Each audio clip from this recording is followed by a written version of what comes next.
Ladies and gentlemen, boys and girls, my name is Devin Williams. Welcome to the Academy's first free webinar.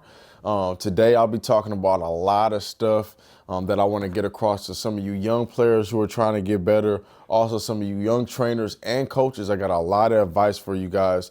Don't have that much time, so let's go over what we're going to go talk about today. So we got quick moves and transitions, something that I know I wish I had when I was younger, and I know that'll help you. The harden step, the push crossover, and a little bit of pick and roll study that it was when I was younger. I got a chance to, I said about 4 years ago, I got a chance to go to the Clippers facility and learn from one of the coaches. So we'll talk about my experience and some of the things that he told me that Chris Paul was looking for when he was coming off these different pick and rolls. Also, we're going to go over how to survive as an up-and-coming trainer. I know a lot of you guys are trying to get into the game, into the business of training basketball and developing players. So I want to help you with some of the things that I wish somebody would have told me coming up as a trainer. So we got a lot of stuff for you guys there. Then the coaching tips. There are some things that I think that coaches need to know, need to learn, that are starting off. And so I have some stuff that'll really help you. I kind of dabbled into the coaching game, but me being a player and kind of like hanging around a lot of coaches and getting to know them, I think I have some pretty good advice for you guys. Then on top of that, we have some giveaways, a special offer, and then most importantly, I know you guys had a lot of questions about the Academy, so I want to make sure that I address all of it today. So without further ado, like I said, I don't have that much time, but there's so much that I want to get across to you guys. Let's get it going right away. The push crossover. So when I was younger, I grew up in the N1 days. So, it was a lot of carrying and nobody really tripped. You know how you have this travel or no travel stuff that goes on nowadays? That was non-existent back then when N1 came out. It was a lot more fun. It was more about, just the love for the game. And so it was a lot of positives and negatives when it came to that. So with me, I watched a lot of N1, so I kind of took on to the street ball type of game, the style that they had. Even the baggy shirts, the baggy shorts, the headbands, the Iverson sleeve, all that stuff. So I kind of got the smoothness and the style from that type of generation. But at the same time, it taught me some wrong things. I will admit that I would dribble a little bit too much, like me in the game. And there's a lot of people that can testify to this. I would cross people, snatch them up, and then come back and do it, like try to do it again. And like instead of just going to the basket and getting a bucket or dropping a dime, I always wanted the flashy play. I always wanted the oohs and ahs. So that was like a big issue when it came to my coaches because they were running a team environment. I didn't really understand how exactly the game would work. So what happened, what happened when I got older, I started learning some different moves, and this is one of the things that I learned, which is the push crossover. The push crossover, I'll share a quick story with you about this, is I learned that my goal now is just to kill you. Like I want to put the ball in the basket so that I can come back and do it right again instead of like trying to play around. And no, like if I get you with a quick move and blow by, let's get a bucket, come back, do it again. So the push crossover. So when I say about 11 years old, I used to have this cousin I used to dog, and we used to play one-on-one. And, I'm talking about for years. I'm not just talking about like, he never would get a game on me. And so one day he went off to New York and came back, and, we ran one. So we had a little one-on-one. And so he ran at me and just did this move. And I didn't really shift, but he just went right through me, got by me with ease, and went to the basket and laid it up. And so like me, I'm just remembering like all the times me locking him up and taking the ball. And he was just like, I was like, yo, where did you learn that move from? Because I had never seen it. He was just like, oh yeah, man, that's the push crossover. I learned it in New York. So like what the thing where I learned about New York, especially when I was, younger, is they didn't necessarily we're known in California on the West Coast for being more like scorers, and they're known for more like being like ball handlers. And a lot of it is like geographical. And so, and I was talking to somebody about this the other day. In the East Coast, you got a lot of wind. If you playing outside, a lot of those like guys were playing outside over there, especially when I went to New York, the wind was blowing. So if you shot the ball, like the ball is blowing all kind of places. And so you don't want to lose just trying to continue to shoot jumpers, especially on a windy day. So you go to the bucket, you get the handles. You know, people got defense out there. You learn how to be like tough and all that type of stuff. Because if you're going to the right, you can't go soft, especially if you can't shoot jumpers right off top. So they had a lot of like really like nice finishing packages. You see a lot of those jelly fam dudes developing. Nowadays, people are more in the gym, so you see a lot of guys that can shoot. West Coast, we didn't really have that. So when he pulled out that move, that push cross, I'm like, yo, like, I gotta add that to my game right away. So it wasn't really till I got older till I really learned how to use it. So we learned how to push it across the body. It's an undercross. You used to see Iverson go left to right, do the shift cross. Then you see like people like Stephon Marbury. He's a really good example.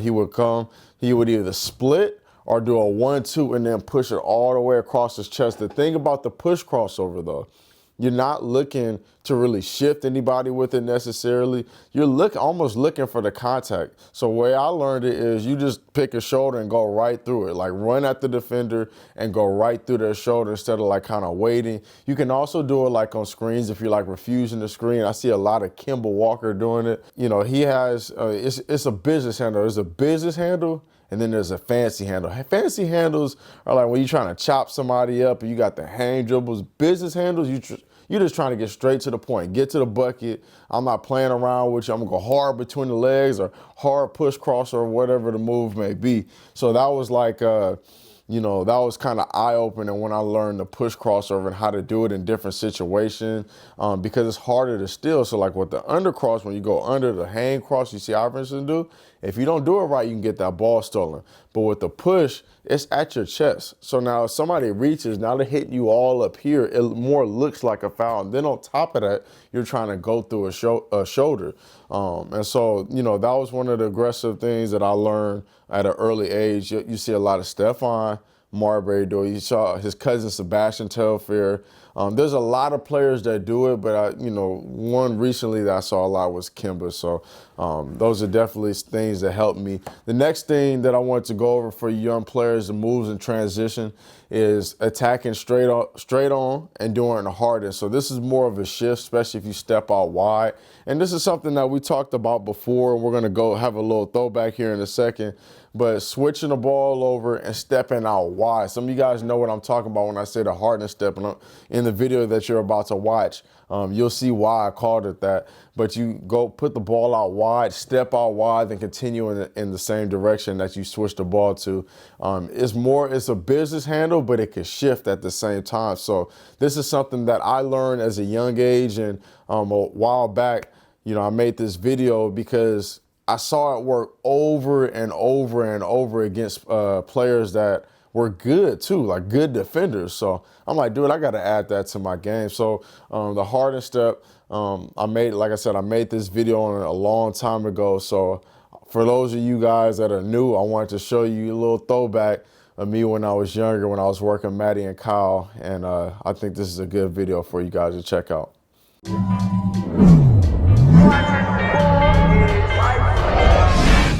Yeah, this is a good one right here. I need everybody to add this to their arsenal. I call this one the hardest stuff. True story. In 1999, I saw Ginobili do this. And then James Harden did this to my high school teammate. I stole the move years later. And that was my favorite move. But I added a little something on top of it. So many go-to moves just based off of one little step. Start off attacking, put them on his heels. And when you get in range, switch hands explosively. And once you do that, you jab to the opposite direction of the ball. And after you jab, attack the basket the opposite way that you jab. That's blow by all day, every day.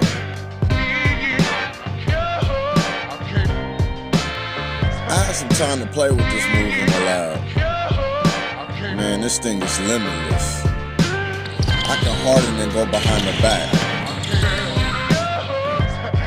I can harden and cross it over. combo out of it. I can harden and then hop out of it. I'll break the combos down for it later. All you really need is that first one. With the full head of steam, it's hard to stop. It's just really weird to see, you know, Maddie and everybody. That was so long ago, but still, nonetheless, it's a good video. I promise counters, and I will give you guys that. We're going to talk about the academy. I'm going to give all the counters away in the academy as promised. I did not forget about that. I get a lot of people hitting me up like, "Yo, where are the counters? You never gave them to me." It's been busy. It's been a busy life for me. So we're definitely going to get to that inside the academy and, you know, have some fun. We'll go over all that type of stuff later. So those are two things that really helped me, especially as a ball handler when I got older. When I got older, I got way better. And it was because I learned how to do things quicker instead of taking too much time to get it done. All right, so next, and there's be plenty more information, not just the handles and all that stuff. There'll be plenty more information once we get inside the academy. So let's go over to things I didn't understand as a young player. So one of them was spacing. Spacing is super important when you're dealing with basketball. So I just got back from Greece, and I went over to watch, to learn from a coach that played for, or that coaches Olympiacos. If some of you guys may know the team, some of you guys may not. But they're a very popular team over in Europe. And the coach the whole time, we had a couple players, and he just showed them spacing the whole time. It's so important because now for those of you guys that do like to go one-on-one, and he was talking about this over with me, I got it on video, but he was saying that if the floor is spaced out, there's more room for them actually to go one-on-one. But if people don't know where to go, when another person has the ball, they just clog up the spacing. So what happened is that one person can guard two people. But me personally, I didn't understand it. I just thought if my man scores, that's my fault. If your man scores, that's your fault. I didn't understand help defense. But the thing is, this is how players like Steph Curry really learn to survive. Like, if you watch Steph, he's not terrible in one-on-one situations, but he can't guard the best. None of those guys can guard each other. But in, you know, help defense, he's always playing the passing lanes. He's always bringing over extra help. He talks on defense. And those are little things like that that'll help you survive on a basketball court, especially if you're smaller, you're skinnier. You know, you have to be able to talk. You have to have a super high IQ. And trust me, if I would have learned that stuff, I would have been a lot better. But the good thing about how I did learn is I got really good guarding the ball. Like, I don't like playing defense like that anymore, but I was like one of those tough guards that would pick you up full court. I don't want to say Patrick Beverly, but, you know, I was pretty much one of those type of players that, you know, you can count on. I never got more than 20 points scored on me in high school. And if it was just like me closing out all the time and trying to help too much or gamble. It wasn't like in your grill type. And I played against a lot of good players. But if I would have had both, trust me, that would have really helped me. So spacing was one of them, and help D was the other. I didn't understand that. And so now I want you guys to listen to your coaches if they're talking about help defense, because and in the academy, what I'm going to do is go over some of that type of stuff, because there's a lot of situations where you need to learn where these are still opportunities where you could just shoot the passing lane, or when somebody does a certain move, this is how you steal the ball or go around their back, or this is how you bait people into throwing turnovers, or this is what Chris Paul does. I started seeing like NBA players, they let people go by them just so they can take the kick out pass. Like nobody taught me that. So me learning all this stuff in film study, and even from some of the players, I think would be really good for you. So those are two things that I just didn't understand as a young player that I wish I knew. And then pick and roll. Pick and roll was like huge for me because I could throw dimes. I had really good court vision, but I didn't understand anything but my position. And I didn't understand even my position that well. I just knew that I wanted to clear out and I want to cross you over about 6 or 7 times because I knew the crowd was going to get everybody hyped and get me hyped. And I was going to get everybody hyped and maybe, you know, get a cool little mixtape or whatever. not a mixtape, but just me watching my film. I love watching my film, seeing me cross people over just because of and one. It had such a negative impact on me. It has such a really good impact. And some of you guys see my videos that I did on it. But anyways, pick and roll. I wish I would have understood the pick and roll a lot better. And so I would come off of picks and I didn't understand. I just knew like, okay, maybe I'm supposed to make this pass, or if the help side comes over, I didn't really necessarily know what to do. Like you see a lot of people doing these skip passes. This wasn't really like so much of a thing. Like, and the people who really know how to do it, they were kind of special. At the same time, we kind of looked down back in, I hate saying back in my day, but because it puts like numbers on me a little bit. But there was this guy I remember, I think his name was Drew Hausman. And there's another guy named Derek Glasser. He played with James Harden. And so we used to think about it, and I know hopefully this doesn't offend anybody, but we used to think about it like white boy basketball. You know, because I grew up in a black area, so it's just like, why are you need a pick because you just need help. You can't go one-on-one. So we looked at it as a sign of weakness, you know, and little, you know, did we know that the NBA would turn into all pick and roll. It's just ignorant, you know. So, but Derek Glasser, he got a scholarship with James Harden. And one of the reasons, I think he played for Arizona State, but the thing was, all he did was just really learn how to dish the ball, come off these pick and rolls, make the correct pass, and allow his other players to eat it on them. Then on top of that, hit open shots. You know, if you can't hit open shots, nowadays, this is a shooter's league. So you see big man doing it and guard, all the way down to guards and big man. So you have to learn how to shoot. But those little things like that, I just didn't really work on like the way that I should have, and I wish I would have, but I just didn't have the information. It's something that I'm trying to lay out for you guys to have in the academy. So pick and roll, definitely something that I want to talk about. So let's transition over to that. Let's do a little film study. So we'll talk about Chris Paul, share the story with you real fast. So when I went over there was a guy named Coach Severance that invited me. It just had the Clippers facility had just opened up. It's a beautiful place. And so he would tell, and when I got in there, I saw Kyrie working out. I have some crazy stories that I want to tell some of you guys, but I can't. Anyways, but Kyrie was working out with Phil Handy, so I got a chance to meet him. So you guys will see him in my new video. But then I got a chance to just talk to Severance about what they want Chris Paul to do in these pick and roll situations. So he was saying, well, when we want to have, first of all, we want to start off with the spacing, but it was kind of hard because they had DeAndre Jordan and Blake Griffin, but at the same time, they had some shooters around them, so it kind of worked. And Blake Griffin was actually getting better at shooting the basketball, but he said, you know, so when Chris Paul comes one dribble off that screen with his shoulders past the screen, all the way past it, takes one dribble off of it, he's looking for the bounce pass. If he takes two dribbles off, he's either looking for a skip.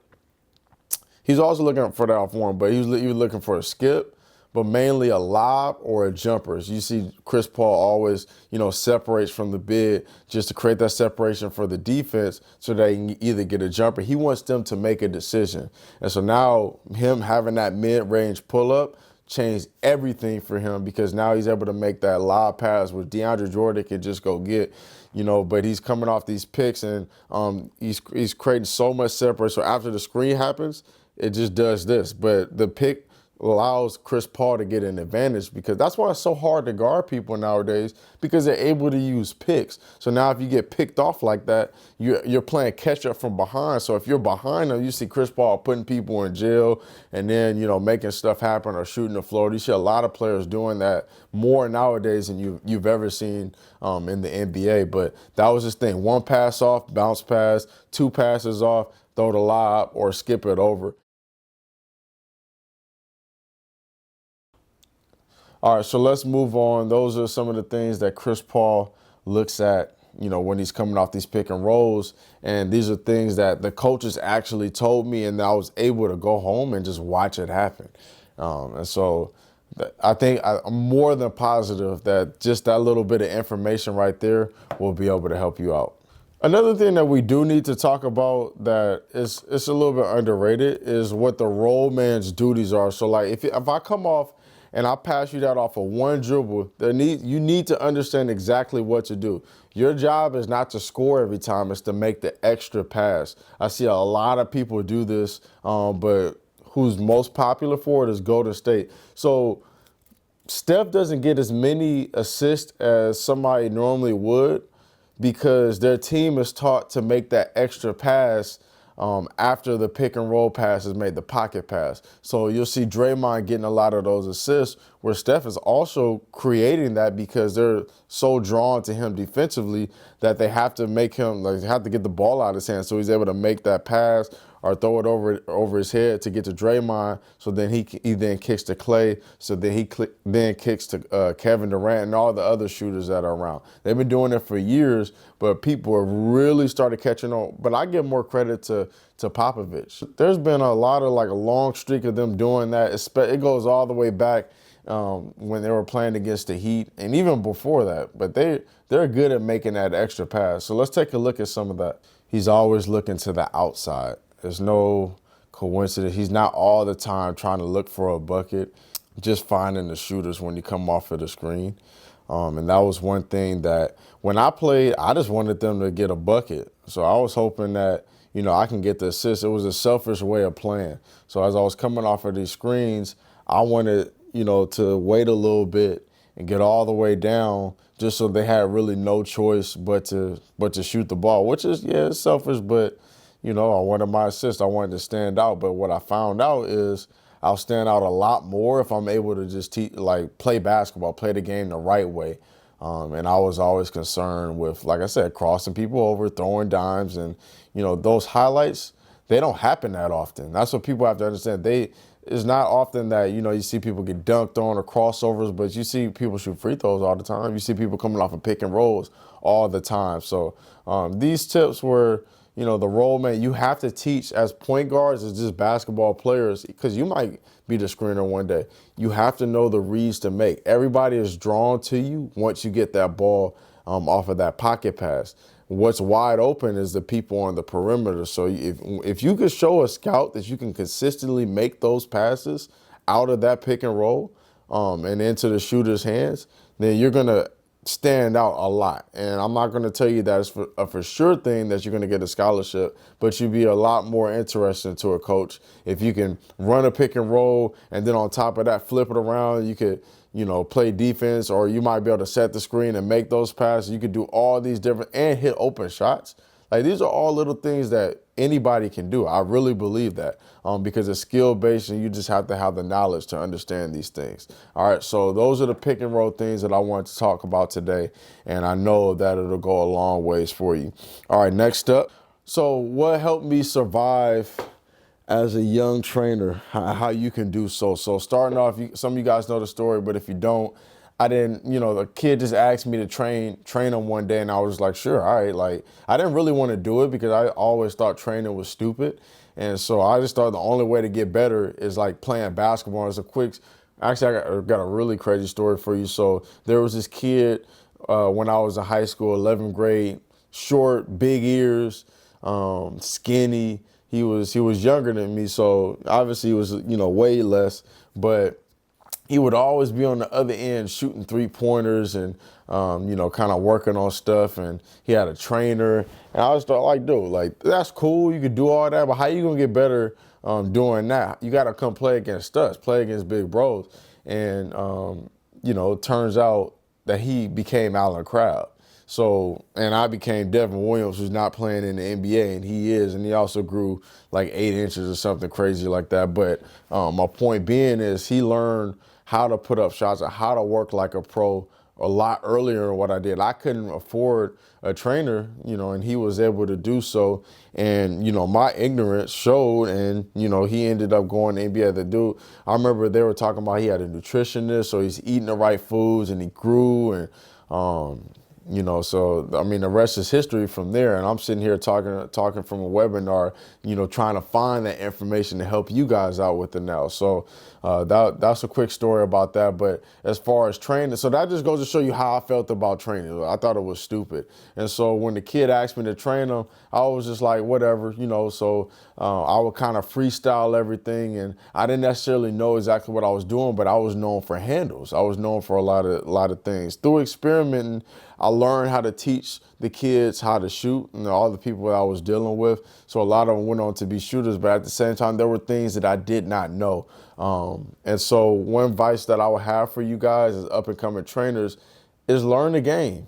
I had to spend my money and my gas money and whatever, train Bart.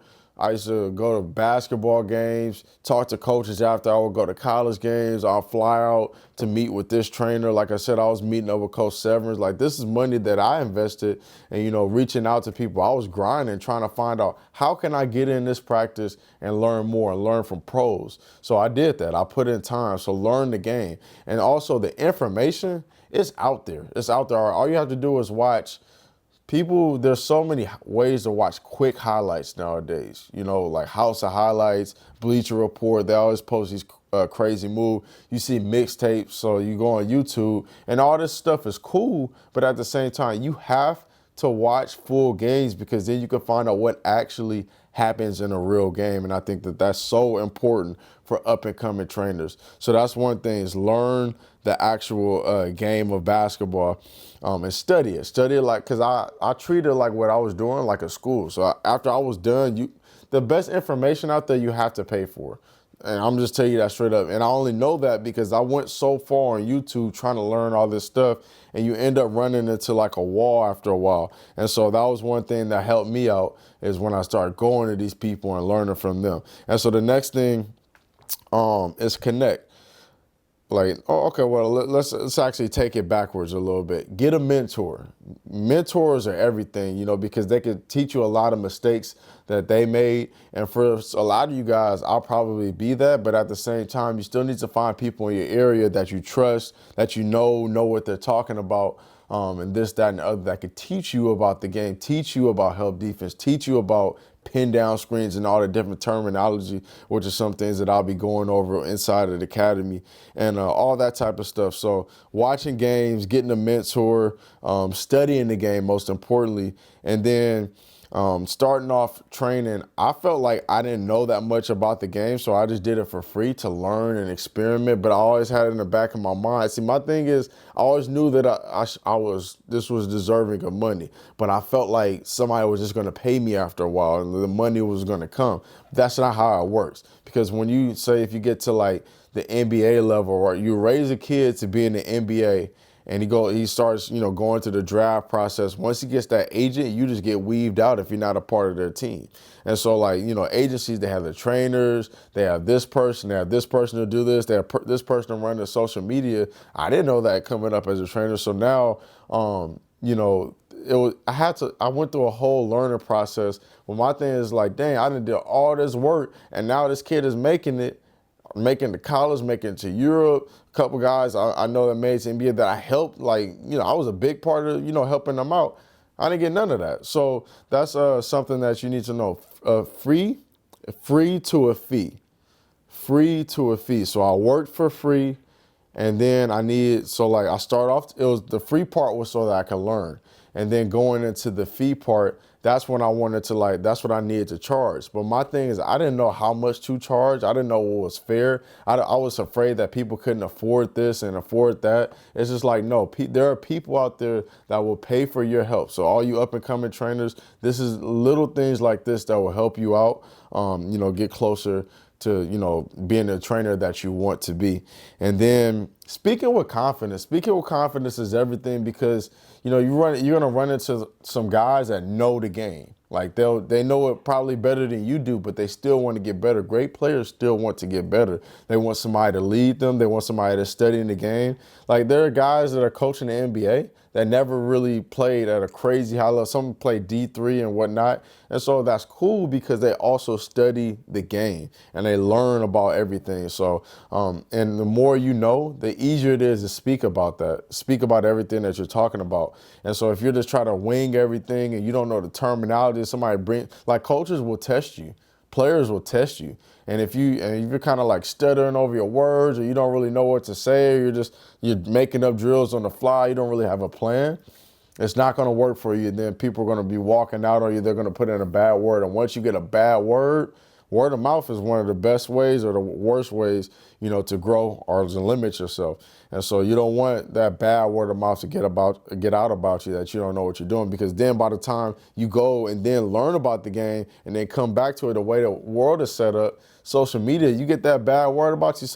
There's a trainer that put out some stuff, and LeBron, used the clown emoji to tweet about it. It went viral. I know you guys saw some of that. So you don't want to be that guy. Learn about the game first, and then you can become a better trainer a lot quicker. Remain a student. That's the next thing. Remain a student. Learn from anyone. I watch kids and I learn moves from them. I watch EuroLeague. I watch NBA. I watch high school, and I'm still learning. I'm always picking up on something new, a new play. Not only do people come off of screens, but they'll screen that screener's man too, so he can go be freed up for the backdoor lob or the post up. And that's little stuff that when I started studying and learning, and I remained a student, that's how I became better as a trainer. For coaching tips, now the coaching tips. This is big for me, because it's all about how you teach the game. I know some of you coaches are watching right now. The same thing, study the game, obviously, because you're going to be having to run plays and do all this type of stuff. And if you don't know how these plays work, you could just write down all the stuff that's happening. A lot of people don't know that for a while, all the NBA was flex offense. So you're seeing a lot of the same things, pick and rolls. You can just write down what's happening and apply this to your team and see all the different reads that people make based on what the defense does. So that's one thing. Study the game. The information is out there, just like we talked about, watching full games. Connect with your players, but you're not there.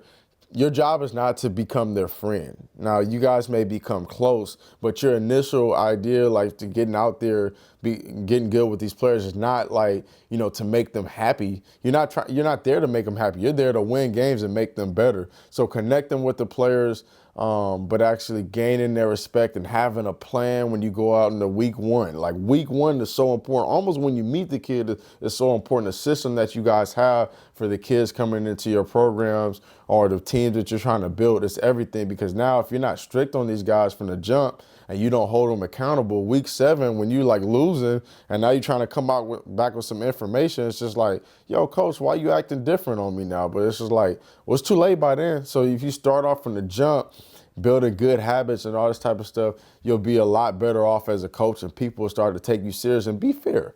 Be fair. If you turn the ball over or you do something, people are going to make mistakes. But at the same time, if you just make a dumb mistake that you know that you're not supposed to do, you're supposed to be in this place when the ball's on this side of the floor and help defense. So if you're not, okay, we run. It's nothing like against me. Like, this is the rules that we set out. So we have to, apply those rules. And if you don't obey them, that's on you can come sit next to me. So the little things like that. But understand that kids are going to make mistakes. They're learning. So they're a direct reflection to you. So if you're a tough coach, they'll probably be a tough team. If you're kind of passive, or they're just going to run right over you. I just know how players work, especially the good ones, all right? So be able to make connections and relate to kids. You have to learn how it feels to be a basketball player, what players go through, so you can actually relate to these kids, and knowing, they're going through shooting struggles, the right thing to say. Not everybody can you chew out. You want to be fair to everybody, but not everybody, because coaching is so different because everybody's coming from different homes, different backgrounds. So you got to be able to relate to these kids, or if not, you just won't understand anything about what's going on, and your players will just be running around the court doing whatever they want, and you'll just be there. Parents should be yelling at you, and it's just a whole different ballgame. So a lot of stuff we talked about, the trainers, the basketball players, and the coaches. We'll talk more about it in the academy for the webinars.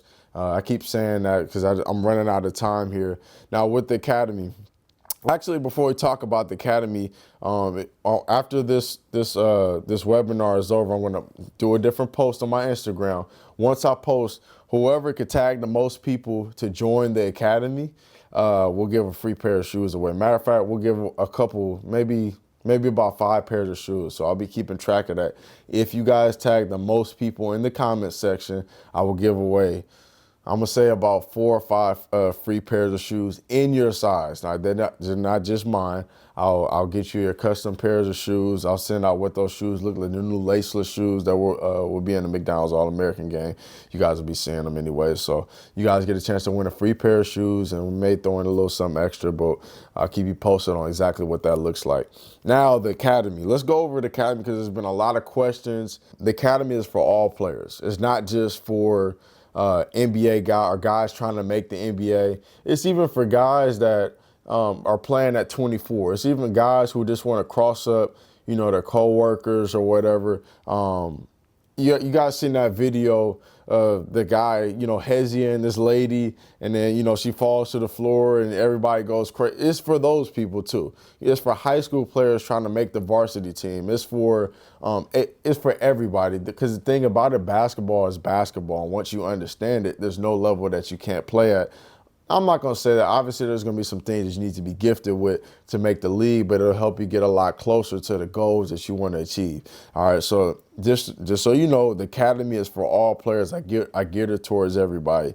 Next thing you need to know, actually, what will you learn? So the first month, you guys see me do the rocker steps. So we're going to spend a whole month on things around that. I give you a bunch of different videos that you can learn from. But each month we focus on mainly one thing, so that I don't want to give you like 20 different things. You don't get one. So we're really focused. But at the same time, there's a lot more that comes with that. And then we got nutrition. You want to make sure that you eat the right foods, or else you just burn out, especially in the first semester of the Academy, because we're going to be lifting, we're going to be doing all kinds, we're going to be hooping, we're going to be dribbling or learning the moves, and it's really on you to set a good skill. I can set up a whole nice plan for you that I've learned that I know that works, but if you don't do it, then, what's the point? And so with the weights also, I wanted to point this out, you need to be strong. Like, one of the things that, from level to level that changes the most is the strength and the athleticism. So if you can't match that, obviously the skill, you need to build up on the skill. But there's some guys in college that aren't even skilled. They're just there because they're athletic. But if you could build and be 3 times as skilled as some of those guys that are more athletic, and don't let you be athletic, because then it's a wrap from there. But if you could build that strength to take that contact, to be able to hit the floor and get back up, to build quickness, because this stuff is around quickness. I want to show you guys how to get by your defenders effectively, be able to take the bump. We talked about the push crossover. If you're light, it's just going to be harder to deal with that. Now, I'm not saying that. I teach players to survive that are lighter, that aren't strong. But at the same time, if I'm thinking of like a player, I want them to be solid. Like, I'm not talking about like out here, but our bodybuilding program, it is that. It's not like, getting neck muscles all up here. I still want you guys to feel flexible. We're going to also build your flexibility. And this, that, and the other. So we got a lot of stuff that's inside of the Academy that'll help you get better. This is a place for you guys to improve your game, no matter who you are, where you live, and any of that stuff. You will improve. If I can't help you, I'll point you in the right direction. Also, we have a lot of other things like webinars, just like we're doing now, where I'm able to talk to you guys and interact. You're able to ask questions. Mind you, if you want to ask some questions, go ahead and I'll get right back to you. But questions, Q&A, we have an exclusive group for you guys, so you can send in your film and I could break it down personally. You can, like I said, you can ask me questions and just talk basketball. Nothing personal. Don't bring your personal stuff in here. It will not be tolerated. This is just about building. So anybody who wants to, hate on somebody, it's a wrap for you. So we want it to be a positive environment. I'm running a program, so I will be all on top of that, because I want this to be a family. We want to grow as a family. Also, you get discounts on gear, so that's dope. Discounts on gear. You get exclusive gear. So as soon as you join the Academy, you get, I don't even know what to call this thing, neck gaiter, neck scarf. We're trying to figure out a name, but I think it's dope. We got the headbands. We got exclusive headbands for you guys. And then I'll be giving out kicks to like people that I know are grinding. Speaking of that, the student of the month. This is dope. This is the first time I've actually did this. Student of the month. I want to pick a person that I know is getting better, sending in their film, paying attention. We might quiz you on something. People are paying attention. I'll fly out to you. One person every month. I'll fly, and that's starting in or May. Starting in May, I'm gonna pick a student of the month and I'm gonna fly out to you. I don't care if you live in India, I don't care if you live in New York, I don't care if you live in Australia, I'm coming to you and we'll train for a day and just have some fun. Cause at the same time, I know you guys just want to experience this, and I have fun too. So we could go kick it after and all that type of stuff. So everybody who joins the program legit has a chance for me to come train them. And then also I'll be shouting you guys out on Instagram. I'm not gonna have you guys a part of my program. Just like I shout my little bros, you guys see me do that on my Instagram or my YouTube. I'm gonna post you guys up there too, but only if you're working. And so next, so we did fly to you, nutrition, shout out to my Insta, building your body tutorials. You're gonna get this first month, you're gonna get over 7 videos in terms of tutorials, step by step, in terms of building your rocket step.